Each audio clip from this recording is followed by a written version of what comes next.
भारत सरकार द्वारा अनुबंधित एनुअल स्टेट्स ऑफ एजुकेशन की रिपोर्ट के अनुसार हिमाचल प्रदेश के विद्यार्थियों का रीडिंग लेवल पूरे देश में सबसे बेहतर पाया गया है।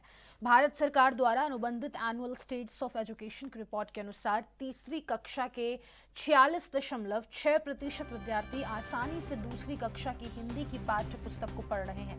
देश में यह औसत 23.4% है। हिमाचल में राष्ट्रीय औसत से 2 गुना तीसरी कक्षा के विद्यार्थी दूसरी कक्षा की पाठ्य पुस्तक पढ़ रहे हैं। आप जानते हैं कि हालांकि हिमाचल प्रदेश इस बात को लेकर भी हमारे को गर्व है कि हमारे पूरे भारतवर्ष में लगभग, अगर पूरी स्टेट्स की बात करेंगे, 28 प्रांत है, हमारी यूनियन टेरिटरीज अलग है। हमारी गिनती उन प्रदेशों में होती है जो सर्वाधिक शिक्षा के क्षेत्र में व्यय करता है। लगभग 18 से 20% के आसपास हमारा बजट शिक्षा क्षेत्र में लगता है। लेकिन उसका भी एक दूसरा पक्ष है, लगभग 91% के आसपास वो आपका सैलरी और पेंशन पे जाता है। तो हमारा निश्चित रूप में उसका पैसे का सदुपयोग हो। हमारे बहुत से स्कूल जो हमने एक तरह से मर्ज किए थे, डीनोटिफाई किए थे, लगभग 1094 टोटल प्रदेश में है। उसमें से 675 स्कूल ऐसे थे जहाँ पर ज़ीरो इनरोलमेंट थी, जहाँ पर एक भी बच्चा नहीं था, टीचर वहाँ पर तैनात थे। हमारी रिसोर्सेज का बेहतर तरीके से उसका सदुपयोग हो, क्योंकि प्रदेश में 2022 के अंत में लगभग कुछ 350 से अधिक ऐसे स्कूल थे जहाँ पर एक भी टीचर नहीं था, विदाउट टीचर स्कूल थे।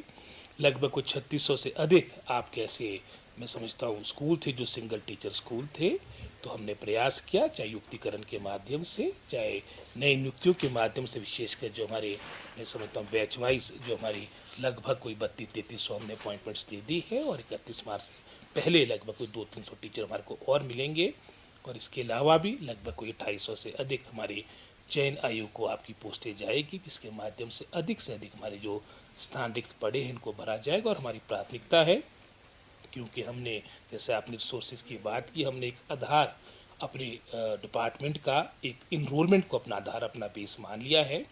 पहली प्राथमिकता उन स्कूलों को मिलेगी जहाँ पर हायर इनरोलमेंट है, चाहे वो संसाधनों की बात हो, इंफ्रास्ट्रक्चर को और डेवलप करने की बात हो, धन के बंटन की बात हो, चाहे साथ ही साथ मैं समझता हूँ वहाँ पर रिक्त पड़े पदों को भरने की बात हो, तो प्राथमिकता उनको दी जाएगी। तो इन सभी बातों को लेकर निरंतर प्रयास हो रहे हैं। और अभी आने वाले मैं समझता हूँ आपके फर्स्ट वीक में हम पुनः मिलेंगे, हमारा डिपार्टमेंट मिलेगा, और उसमें हमने सारी बातों को लेकर हमने आने वाले समय में सीएम साहब को भी अवगत करवाना है और अपनी कैबिनेट को भी अवगत करवाना है। सर, कॉलेजेस भी मर्जर होंगे क्या? सारी बातें, जैसे मैंने कहा है कि ये सारी बातें हम कैबिनेट को, माननीय मुख्यमंत्री को अवगत करवाएंगे। जो प्रस्ताव हमारा या हमारे जो सुझाव होंगे या जो वर्तमान की स्थिति है, इन सब बातों को लेकर हम सीएम साहब को और अपनी कैबिनेट को अवगत करवाएंगे। और जहाँ तक तो निर्णय की बात है, आपने क्लास 1 में इंग्लिश को प्रारंभ करना एक बहुत बड़ा निर्णय था।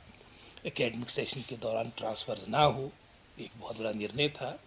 इनरोलमेंट के बेस पर आपकी नीतियाँ बने, प्राथमिकता उन स्कूलों को मिले जहाँ पर बच्चे, एक बहुत बड़ा निर्णय था।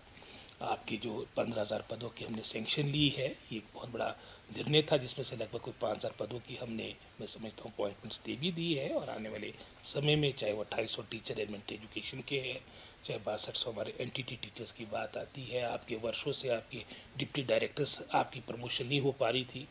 आपके हाल में ही हमने 2020 के उपरांत 2024 के अंत में हमने लगभग कोई 35-36 जो बहुत इंपॉर्टेंट एक तरह का ब्रिज का काम करते हैं डायरेक्टरेट के साथ और हमारे ज़िलों के साथ, हमारे ग्रामीण क्षेत्र में जो स्कूल है उसमें एक महत्वपूर्ण सेतु का कार्य करते हैं।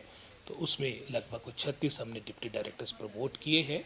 आपके प्रिंसिपल्स अधिकतर पिछली सरकार के कार्यकाल के दौरान 141 में से 105 ऐसे आपके प्रिंसिपल्स के पद थे जो रिक्त पड़े थे। हमने अधिकतर 90-95% आपके सभी महाविद्यालय, चाहे वानी की बात हो, पांगी की बात हो, सभी दुर्गम क्षेत्रों में हमने प्रिंसिपल्स दिए। और आने वाले समय में इसमें और सुधार, हमारे टीचरों की जवाबदेही हो, अच्छा परिणाम आए और जो एक अंतर हमारा मैं समझता हूँ एक सरकारी और गैर सरकारी स्कूल का वो खाई खत्म हो, उसके लिए हम प्रयासरत रहेंगे।